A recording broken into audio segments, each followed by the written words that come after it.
Ouachita One Table.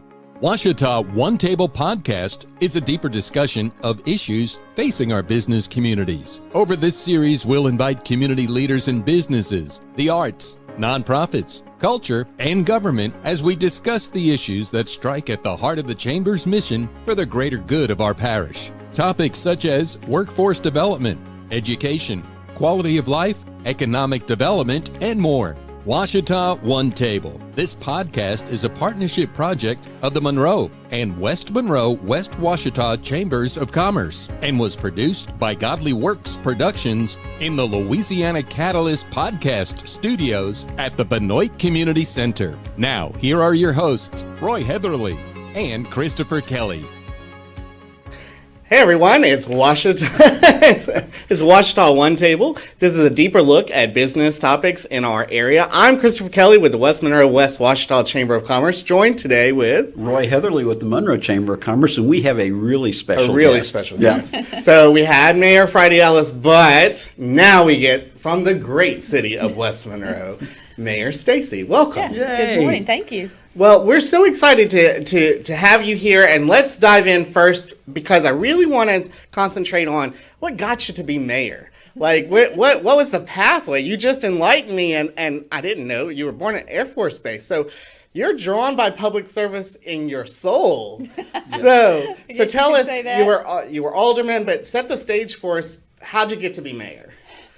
You know, just living in West Monroe, which we moved here when I was 10, and just being involved in the community. My parents owned a business in West Monroe, so I grew up in the business and, you know, West Monroe High School, always here. I did go away for college, but just felt when I came back home with my kids, went into the family business, had kids, just wanted to give back. And not necessarily just because everybody says, oh, I'm here to serve. Sure. It's because you want to be part of something, be part of the progress.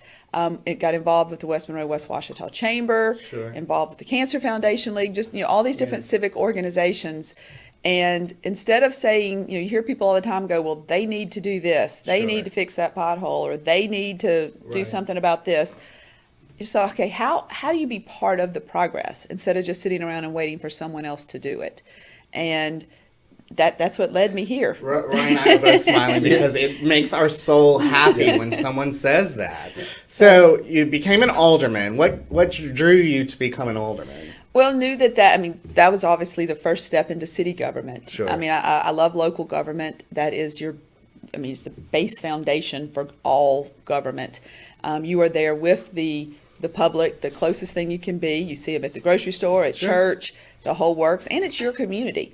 And so I like being able to do things or see things happen and know that you have made an impact on either a direction of the community or maybe a particular neighborhood or maybe just someone's life that you've been able to help with, you know, with whatever, maybe a drainage project. Right. Then you're able to stop, you know, a neighborhood from draining and let people be able to stay in their homes safely and comfortably. Right. You are so passionate about what you, and it's so genuine. And I love to see you talk. I love to see you're at all the events, and you got your Shop West on now, and that is so cool. But you are so passionate about your community. What do you say to people who, oh, it's just West Monroe, it's just Monroe, it's just Ouachita? What do you say to them? How do you get them fired up about our community? Because you are. Yeah, I think that the more the community engagement and it can show what we have here, and that takes everybody. It's not a solitary effort by any means. But the more that people can see that all you got to do is, it is what you put into it. Right. If you just live here and exist, then no, you're not going to get anything out of it. But if you put yourself in the community, put yourself doing things, finding the activities, there are so many things just to do. Even if you don't want to be, you know, all up in the civic organizations and things, there is just so much to do. That it's a good life. It's a good life. Well, quality of life here is amazing. It is. And you know firsthand, Roy and I try to go to like 1 in 5 things. Right. And we're booked every single night of the week. And so it's a great misnomer that people say there's nothing to do here. That's right. It's just about getting plugged in. It is just about getting plugged in. And again, I hate to say, but it's personal responsibility. Sure. If you want to live a good life, then you have to make it. Sure. You got to go out and put some effort into it. Don't just sit and expect people to spoon feed you everything. Right. So you got elected mayor. on the back of one of the longest running continuous Yes. mayors in Louisiana history. And then what were first steps? What did you come in on? Like, describe that first 90 days. The first 90 days were fast and furious, but I will say they're not really that much different from the current state where we are. Yeah.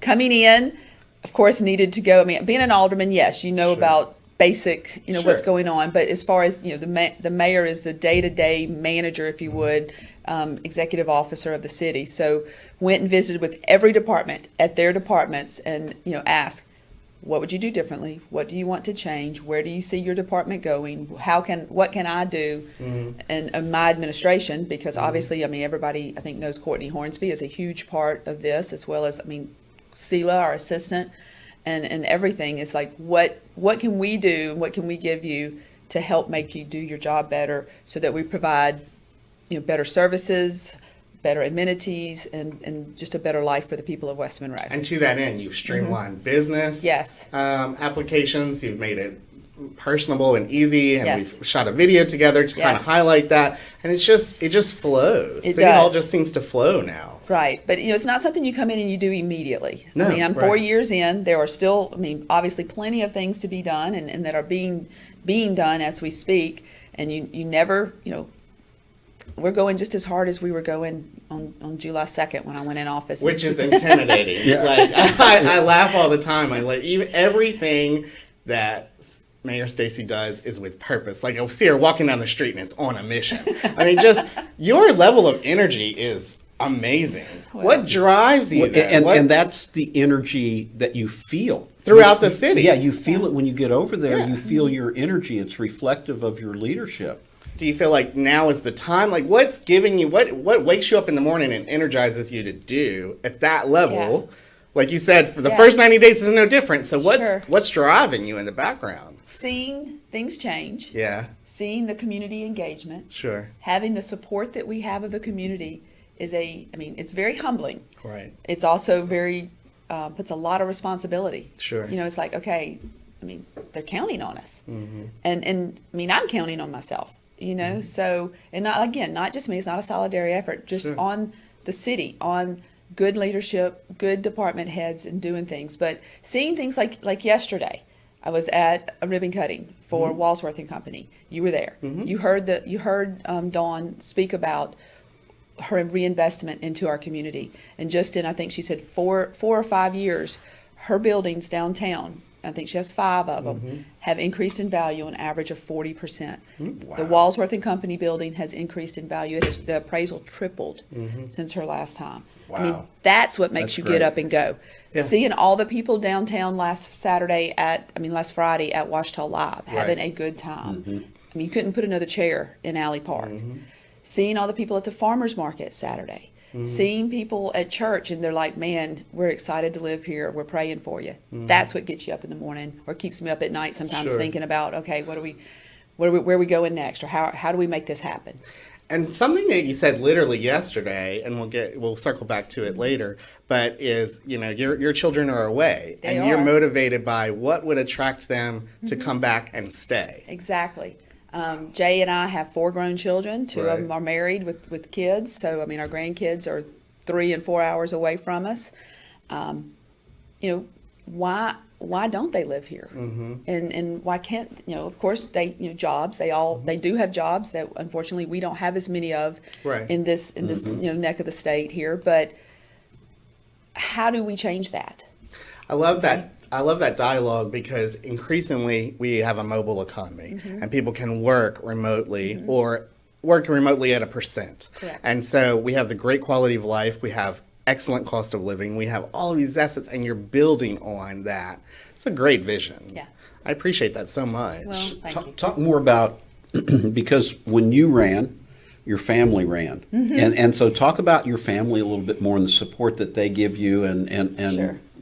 both the positives and the criticisms that you might take and how they respond. Talk more about that. Well, of course, I did not run for alderman. My son was I guess he was a senior in high school. My daughter was already a freshman in college at LSU.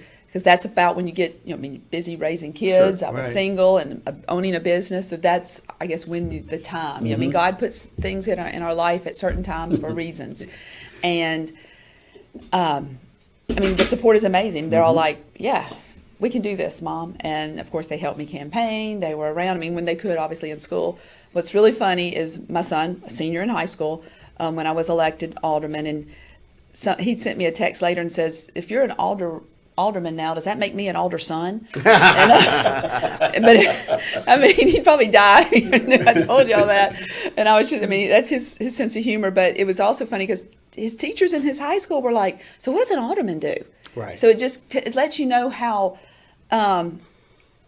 I hate to say little people understand, because that's not it. No, but there's a divorce between Yes. how people understand government operates. Right, exactly. And so just letting them, they understand a lot more than a lot of people, Sure. and they're engaged, and that's awesome. They're engaged where they live. And talk about engagement. You are engaging youth and retooling that with like the Mayor's Youth Council. Yes. So so since you've been in, what are things that you've implemented like Mayor's Youth Council? What's your motivation in those pathways? How do you get more people involved, and how you get people to care?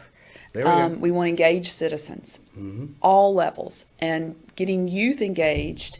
And we do have a high school. It's 10th, 11th, and 12th graders. Getting them engaged now, the hope and thought is that they'll find it interesting or find it necessary or understand, and that they'll be engaged as they, grow older and go into careers. And Right. maybe we're training or getting our future elected officials here, or good people to work in government. It's just doing that. But we want engagement from all citizens. Generally, at like city council meetings, or if my phone rings, yeah, we get phone calls where people say, man, you're doing great. We like that. Sure. Those are few and far between, because most of the time, if things are going good, people just, it's good. Most of the time the phone rings, or people show up at city council meetings because they're not happy with something. Something is adversely affecting them, having a negative effect on either, what they think is their neighborhood or something. And it's like, come on, y'all, you got to be part of the progress. Let's be part of the solution. Well, and part of the progress, and one of the biggest problems is I think people don't have any clue where West Monroe city limits are. Oh, definitely agree with you on that. People tell me all the time, I voted for you, and I'm thinking, but I know where you live. There's no way you did. So yes, the city limits is very small. It's about 8.5 square miles. Right. 13,000 people.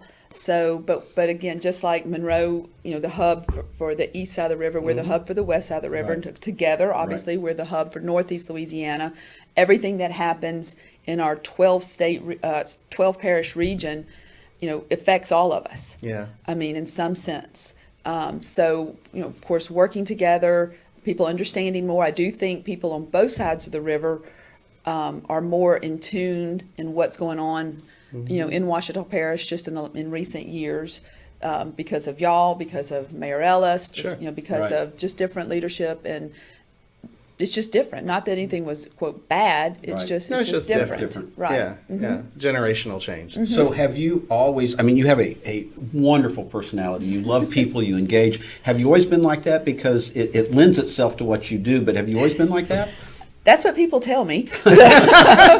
I was a photographer for so many years and loved being, in business. I grew up in my dad's store, working at the retail, selling cameras, processing film. Did the same thing in college. Although my degree's in ag economics, I worked for photographers and camera stores there in Baton Rouge. It's just in my blood. It's what I do. And so, yeah, I've always done like that. I saw a friend from high school not too long ago at McAllister's, and she said something. She's like, when you got elected, I hadn't seen her in a while. And she goes, when you got elected, I said, she was born to do that. And it makes you feel good, and you don't good. realize Yeah. those things about yourself That's until other great. people, I guess, start seeing it and telling it to you. Well, but this is how we know we have a good leader. They surround themselves with people that they can listen to. They surround themselves with quality people that are given the freedom to excel in what they're best at and use their God-given gifts. And people end up being happy and resonating as a part of that. And every time we go in City Hall, people have a good attitude. Everybody feels like they're working at their maximum capacity because they feel engaged. That's leadership. Wow. And That's I'll pretty add one cool. other thing. Genuinely passionate Yeah. about where they live and what they do, and, Right. and that is reflective. We talked about that. But Right. that's another. And then it spills over into the community, like people are taking ownership of cleaning up the town. Definitely. You Cleanest just got city. Cleanest City, Yes. second year in a row. So Yes. brag a little bit. Yeah, so West Monroe won our category, second year in the row. We were told we had a super, super high score. And if we keep that up for next year. Which we and- will. And we will, I have Yeah. no doubt. We'll win it's a 3-year designation. It's a special trophy. I forget the title of the award, but it's a big deal. Yep. You know, the Garden Club Federation members are like, this is a big deal. So, and I have no doubt, but it's also, people every day tell me, man, it's clean around here. Man, it looks nice. And that's what I did that in my business. What you look like matters. And not that you have to be beautiful or expensive or anything like that. You need to be clean, But and show pride in Right. where you live. And reward What- people for taking Yes. ownership of their community. Well, Yes. we have an interstate that has thousands upon thousands of cars that go through the Yes. community every day. They get off, they come down downtown West Monroe, but they visit our city, and it's reflective. Yes. The cleanliness of our city is reflective. So congratulations, that's Well, wonderful. Thank you. I wish we didn't have to pay people to pick up trash. I will say that. So here's my plug, if you would, is I love it. don't throw it on the ground. Yeah. Right. Don't make us spend money Yeah. to pick up trash. Don't make us spend your money. Right. Yes. It's taxpayer money. Right. There are other things. When people call and say, I got a pothole or something, I'm like, okay, and we get them fixed, don't get Sure. me wrong, but it's like, think of what we could do Right. with the money that is spent on litter and debris and all that. And, you know, that's all over the state of Louisiana. Yeah. Our world. It's not just here. So you're in your second term.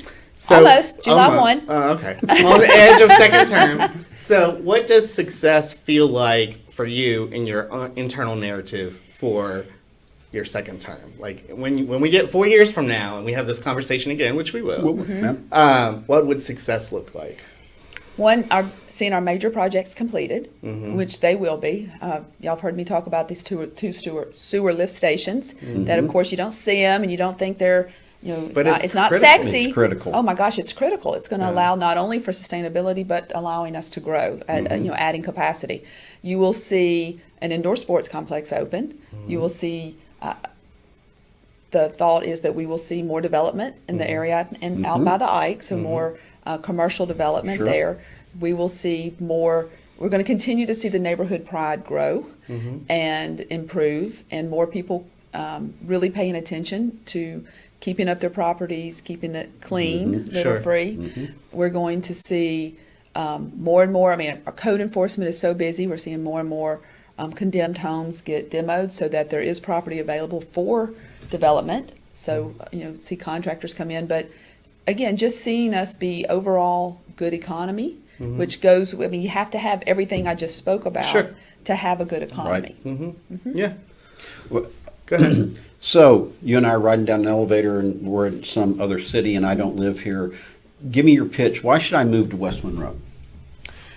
If you want to live somewhere where you feel at home and you feel like your neighbors are your family, and you can go to the grocery store and the church or to the park and see people you know and know that these people genuinely care about you, because we take care of each other when there's a disaster, when something happens, and be able to make a good, reasonable living and have a good, you know, cost of living, then this is your place. I mean, we're friendly, we're faith-based, we're just a good community. Great. Great. I can't think of a better place to pause than right there. Thank you for your leadership. Thank you for engaging the community more than anything. Thank you for reaching out to young people and engaging them, because we know that it increases voter rates and increases those people with cleanup projects, because kids influence their parents tremendously in those areas. But it takes leadership. It takes someone with an open heart to weather all the criticism. That's pretty cool. I'm so proud. And thank you of our for community. a bigger vision, a collaborative vision of working together as the river unites us instead of divides us, and having that bigger picture to make this a better place. And thank you. I love passion. And you just are so passionate. So thank you for that too. Thank you. So this has been Ouachita One Table, a deeper discussion of business topics in our community. I'm Christopher Kelly with the West Monroe Chamber, joined with Roy Heatherly with the Monroe Chamber of Commerce. And thank you to our special guest, Mayor Staci Mitchell of the great city of West Monroe. You've been listening to Ouachita One Table with Christopher Kelly and Roy Heatherly. This podcast is a partnership project of the Monroe and West Monroe West Ouachita Chambers of Commerce and was produced by Godly Works Production in the Louisiana Catalyst Podcast Studios at the Benoit Community Center.